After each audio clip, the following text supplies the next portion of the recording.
Hallo Freunde, herzlich willkommen zum zweiten Bauvideo zu meinem manuellen Radlader. Letzte Woche haben wir uns darum gekümmert, die ganze Bedienung, Mechanik etc. hier erstmal einzubauen. Noch ein bisschen Lavete ist es ja, aber da kümmern wir uns heute drum. Heute geht es um den Vorderbau. Wir bauen hier hinten einen Rahmen dran, dass das ganze Ding ein bisschen stabiler wird und da kriegt ein Lenkrad. So erstmal grob. Also wir reden hier über 4 große Teile und ein bisschen Klivier drum. Anfangen wollen wir mit dem Vorderbau. Das vordere Teil ist sehr komplex, ließ sich allerdings nicht länger zerlegen, ohne Haufen Einzelteile zu haben. Deswegen ist das jetzt einfach mal so. Den vorderen Aktuator habe ich zur besseren Montage getrennt. Der muss im Prinzip nur hier wieder eingesteckt werden, 2 rote Achsen hier rein, dann ist er wieder komplett. Aber das Teil hier einzubauen, wie gesagt, ist einfacher, als das alles danach noch zu montieren. Weil die Achse auch ein tragendes Teil für das hier vorne ist. So. Ansonsten, wie gesagt, optisch ist es gleich geblieben. Wir haben die Schrägen hier vorne. Auch hier oben ist es gleich geblieben. Die Achsen werden dann später noch hier reingeschoben. Die müssen halt vorher bloß noch die Mechanik aufnehmen für die Schaufel vorne. So, also durch die Aktuatoren, da hat sich nichts geändert. Was sich geändert hat, ist die Ansteuerung. Weil bei dem Original saß ja hier ein Motor. Den brauche ich nicht mehr. Deswegen ist die Achse, die geht hier bis auf das Zahnrad, geht hier unten einfach nur blind hin und hört dann hier unten auf. Und wie ihr hier seht, so gucken wir uns am besten seht, ich glaube, ja so, ne? Also das Zahnrad von hier vorne, das wird einfach noch über verschiedene Zahnräder, die mit 3er Anschlagachsen hier drin sitzen, nach hinten verteilt, die Kraft. Die Ansteuerung für die unteren Aktuatoren, von denen hier, einfach nur hier auf einen Satz nach unten. Links und rechts gleich, ne? Also die laufen synchron, wie es ja vorher auch schon war. Dann hier unten umgelenkt. Ein Pin musste ich versetzen, deswegen sind hier unten 2 große. Die haben keine Kraftübertragungsfunktion, die sind einfach nur da, weil hier brauche ich 2 Pins dazwischen, sonst komme ich hier vorne nie an. Deswegen musste ich einfach die großen rein. Sonst hätte ich das gleich mit kleinen vorne verlängert, aber wie ihr seht, das passt sonst nie. Also wir kommen hier oben über die 2 runter, gehen hier um die Ecke, setzen das hier auf das Graue um, eins rüber, eins wieder hoch und dann geht es hinten im restlichen Radlader weiter. Der Rest ist wie gehabt.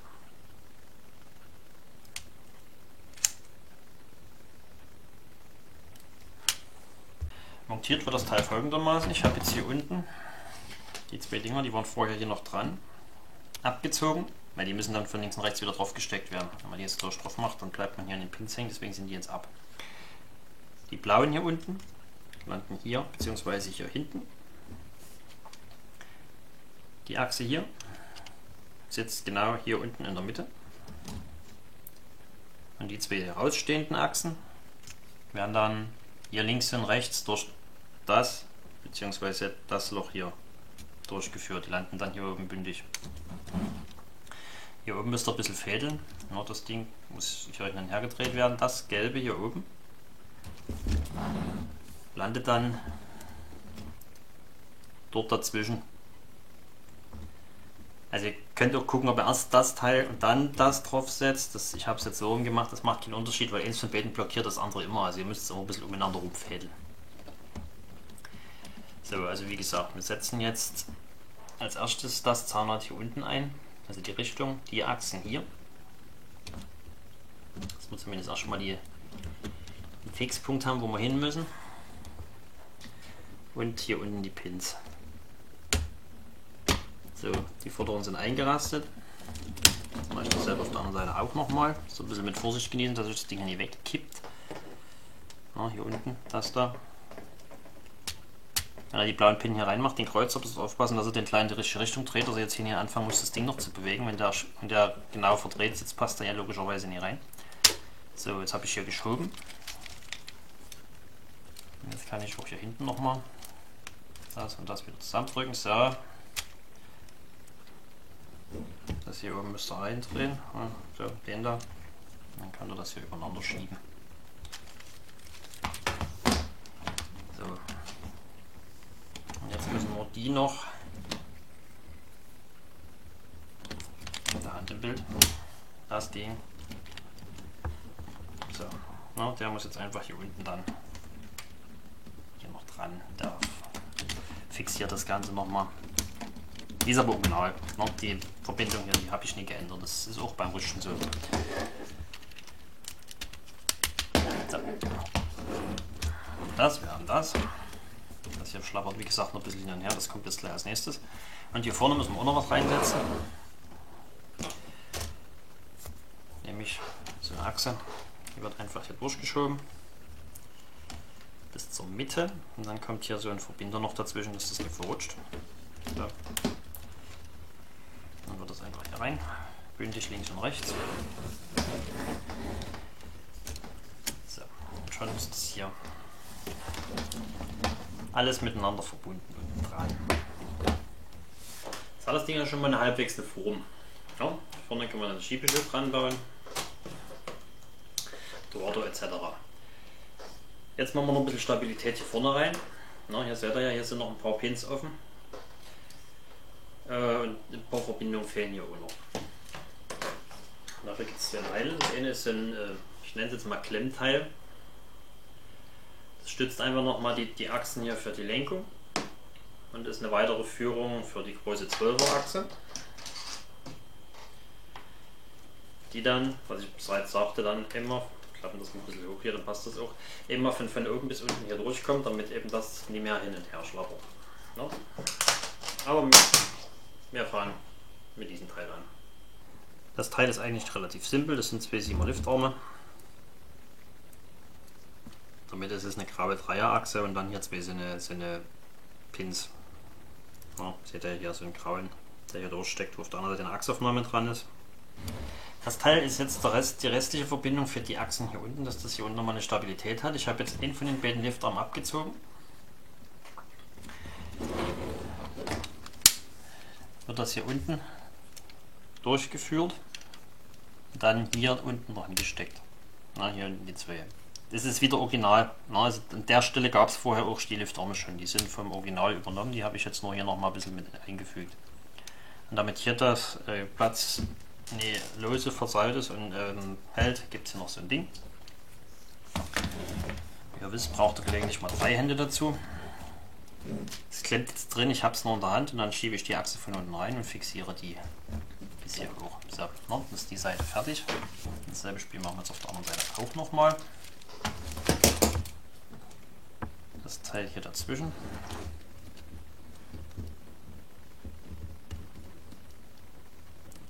Festklemmen mit der Hand. Und dann schiebt er die Achse von unten rein und dann bis durch. Dann fixiert das ganze Ding mit dem 7er Liftarm. So. Dann habt ihr hier eigentlich alle Verbindungsteile dran. Was jetzt noch fehlt, um diese Lavette hier oben noch zu lösen, ist hier noch eine Achse, die geht immer komplett bis durch. Aber ihr seht, ihr habt hier immer nur jeweils einen Pin Platz. Das mit Achsverbindern ist hier nicht, deswegen ist das eine komplette. Und zwar eine 12er Achse. Die wird von oben reingesteckt. Durch den ersten Teil hier durch. Zweiten, dritten. So, noch bis hier. Seht ihr das? Jetzt guckt die hier raus. Hier kommt das erste Zahnrad dazwischen. Achse weiter. Jetzt kommt ein graues Teil, damit die Achse hier nie von alleine rausrutschen kann, weil die roten Zahnräder halten sie ja auch nicht wirklich fest. Bisschen mit Fummelei verbunden. So, getroffen. Ich schiebe die Achse weiter. Und jetzt guckt sie dort als nächstes raus. Da. Und dort fehlt jetzt noch ein weiteres Zahnrad. Noch ein Stück zurückziehen. Zahnrad rein. Achse wieder rein. Und dann könnt ihr die Achse komplett bis unten durchschieben. Die landet dann hier unten auf dem Gelenk. So. Jetzt ist das Ding wieder stabil. Jetzt können wir uns auch um die Stabilität hier hinten kümmern. Gut, ja, Lenkung haben wir also stabil. wackelt auch nicht mehr von oben nach unten rum. Das einzige, was jetzt zur Stabilität noch fehlt, ist das ganze Spiel hier hinten. Hier ist alles noch ein bisschen labil. Da kümmern wir uns jetzt drum. Und wenn das funktioniert, habe ich mir einmal links und einmal rechts diese zwei Rahmen vorbereitet, die dann hier draußen ranpassen. Wir haben ein Seitenteil von der Anordnung der Teile original geblieben. Nur die Farbe ist angepasst. Wir haben hier hinten die ehemalige Aufnahme für die Batteriebox. Ich habe das der Stabilität wegen simuliert. Die Batteriebox gibt es hier nicht mehr, aber die Teile an sich sind dieselben, damit es die Funktion gegeben ist, auch für die Heckstoßstange dann. Radkasten vorne, der Kasten, Trittbrett. Hier oben dann die Verbindungen zum Führerhaus. Das Teil auf der Seite ist fast baugleich mit dem auf der linken. Wir haben die 3 Pins, die im T-Stück sitzen vom Motor. Der große hier, der zuerst trifft. Die 2 hier oben sind in dem Fall an dem schwarzen oben, wo das Bedienrad ist. Das muss dann hiermit verbunden werden. Und hier vorne zwischen den 2 beiden landet dann die Konsole hier vorne, wo das Lenkrad drauf sitzt. Das Seitenteil wird an die Seite dran gesteckt, wie es der Name ja schon sagt. Was müssen wir jetzt treffen? Wir haben hier unten die 2 Pins, die blauen. Die landen dann an entsprechender Stelle hier unten an dem Rahmen. Darauf achten, dass der Richtstrom ist. Jetzt bei der Batteriebox ist es an sich egal, aber das schwarze Teil, was ich hier oben drauf gesetzt habe, ist oben. Dann haben wir hier am Rahmen noch 3 Pins, die dann hier unten jeweils an den Rahmen rankommen. Und der Rest ergibt sich eigentlich zwangsläufig. Wie zum Beispiel der blaue Pin von hier oben, der landet dann hier in dem da. Also wie gesagt, der Rahmen ist ein bisschen Fummelei. Das erste, was ihr treffen müsst, ist definitiv der lange blaue Pin hier. Habt ihr ja gerade im Video schon gesehen. Der muss hier oben in den vorderen L. Das ist das erste, was getroffen werden muss, weil der am weitesten raussteht und der Rest ergibt sich dann eigentlich. Als nächstes kommen dann die Pins alle hier unten. Und dann arbeitet er von euch noch von unten nach oben vor. Ist ein bisschen Friemelei, sind ziemlich viele Pins, die treffen. Sportzen die klemmen erfahrungsgemäß ein bisschen. Genau, also wir fangen mit dem blauen Pin an und dann basteln wir das ganze Ding hier ran. So, also die Fummelei habe ich euch jetzt erspart. Also, was ist jetzt wichtig? Das Teil hier oben von der linken Mitte landet hier oben zwischen den 2 schwarzen.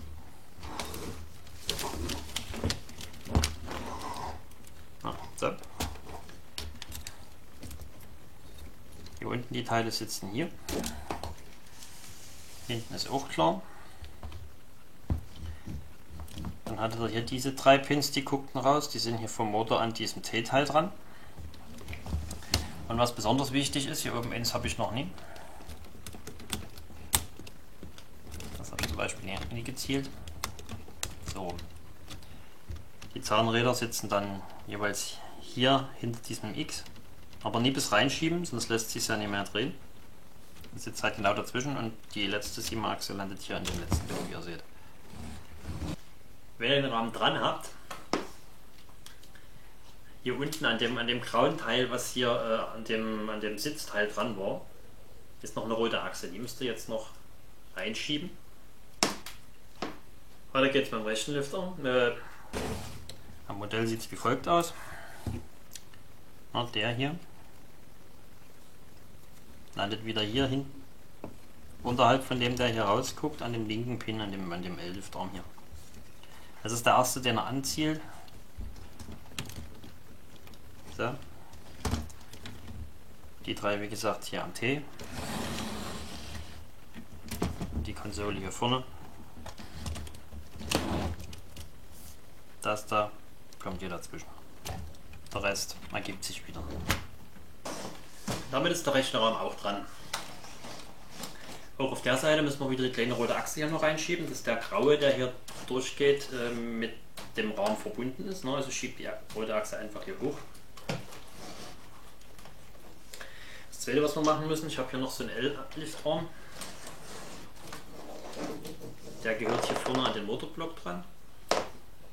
Seht ihr auch, naja, 2 schwarze Pins, eine graue Achse und hier ist noch eine schwarze Achse, die rausguckt, die passt genau auf dieses Teil, der wird einfach hier dran gesteckt und fixiert damit nochmal das Teil mit den Zahnrädern in der Höhe, dass das hier nicht hin und her schlappert.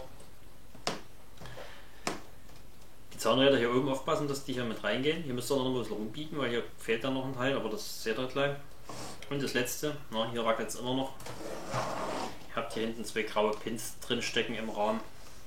Das ist aber beim Original genau dasselbe gewesen. Die müsst ihr einfach nur hier zusammenschieben.